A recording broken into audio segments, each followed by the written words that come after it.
Je ne venais conquérir ni diriger personne. Je voudrais aider tout le monde dans la mesure du possible. Juifs, chrétiens, païens, blancs et noirs. Nous voudrions tous nous aider si nous le pouvions. Les êtres humains sont ainsi faits. Nous voulons donner le bonheur à notre prochain, pas lui donner le malheur. Nous ne voulons pas haïr ni humilier personne. Dans ce monde, chacun de nous a sa place et notre terre est bien assez riche. Elle peut nourrir tous les êtres humains. Nous pouvons tous avoir une vie belle et libre. Mais nous l'avons oublié.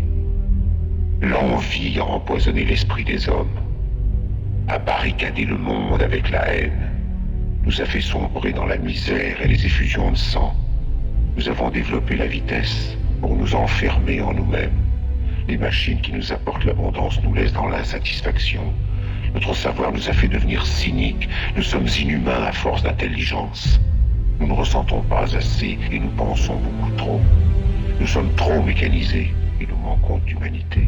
Nous sommes trop cultivés et nous manquons de tendresse et de gentillesse. Sans ces qualités humaines, la vie n'est plus que violence et tout est perdu. Les avions, la radio nous ont rapprochés les uns des autres. Ces inventions ne trouveront leur vrai sens que dans la bonté de l'être humain, que dans la fraternité, l'amitié et l'unité de tous les hommes. En ce moment même, ma voix atteint des millions de gens à travers le monde.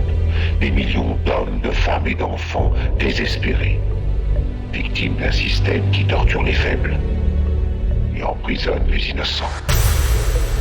Je dis à tous ceux qui m'entendent, ne désespérez pas. Le malheur qui est sur nous n'est que le produit éphémère de l'avidité, de l'amertume de ceux qui ont peur des progrès qu'accomplit l'humanité. Mais la haine finira par disparaître.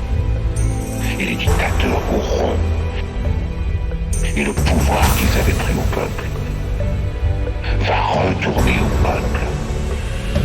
Soldats, ne vous donnez pas à ces brutes, à une minorité qui vous méprise et qui fait de vous des esclaves, en régiment toute votre vie, et qui vous dit ce qu'il faut faire et ce qu'il faut penser, qui vous dirige, vous manœuvre, se tire de vous comme chair à canon, et qui vous traite comme du bétail.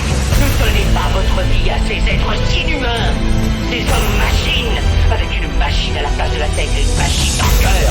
Vous n'êtes pas des machines, vous n'êtes pas des esclaves, vous êtes des hommes. Des hommes avec tout l'amour du monde dans le cœur. Vous n'avez pas de haine, sinon pour ce qui est inhumain, ce qui n'est pas fait d'amour. Soldats, ne vous battez pas pour l'esclavage, mais pour la liberté. Il est écrit dans l'évangile selon saint Luc, le royaume de Dieu est dans l'être humain, pas dans un seul humain, ni dans un groupe d'humains, mais dans tous les humains, en vous.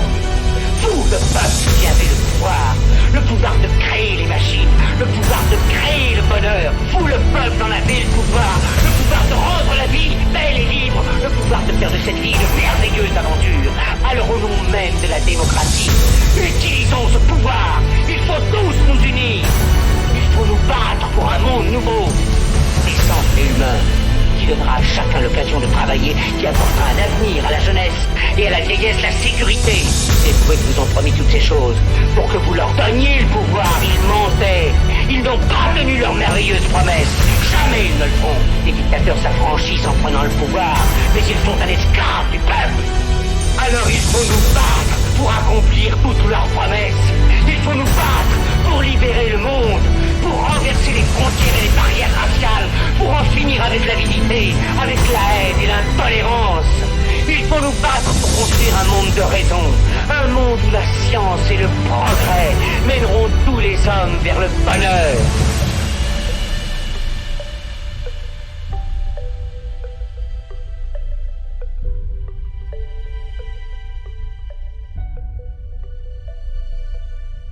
Soldats, au nom de la démocratie, unissons-nous tous!